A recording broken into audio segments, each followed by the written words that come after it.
अगर आपके सारे पैसे सेविंग अकाउंट में पड़े हैं तो आप साइलेंटली लॉस में हो और ये समझना बहुत जरूरी है। चलिए मैं आपको रियलिटी बताता हूं।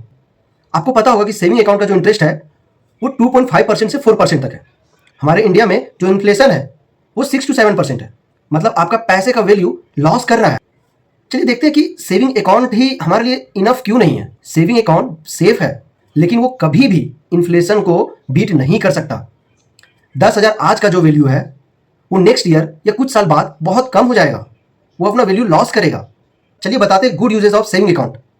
आप इसको इमरजेंसी बफर के लिए रख सकते हैं, मंथली एक्सपेंसेस के लिए रख सकते हैं, या फिर शॉर्ट टर्म के लिए पैसा को पार्क करने के लिए रख सकते हैं। मतलब 2 to 3 मंथ्स के लिए। हमें लॉन्ग टर्म के लिए मनी को कहाँ पार्क करना चाहिए, तो वो है हमारा सबसे पहले SIP या फिर म्यूचुअल फंड में, और दूसरा इंडेक्स फंड, और तीसरा रिकरिंग डिपॉजिट में। अगर आपका छोटा अमाउंट है तो छोटा छोटा अमाउंट करके आप इन्वेस्ट कर सकते हो, या फिर वैसा जगह पे जहां पे हमारा लिक्विड फंड हो, या फिर आप शॉर्ट टर्म FD में भी इन्वेस्ट कर सकते हो अपने गोल्स को अचीव करने के लिए।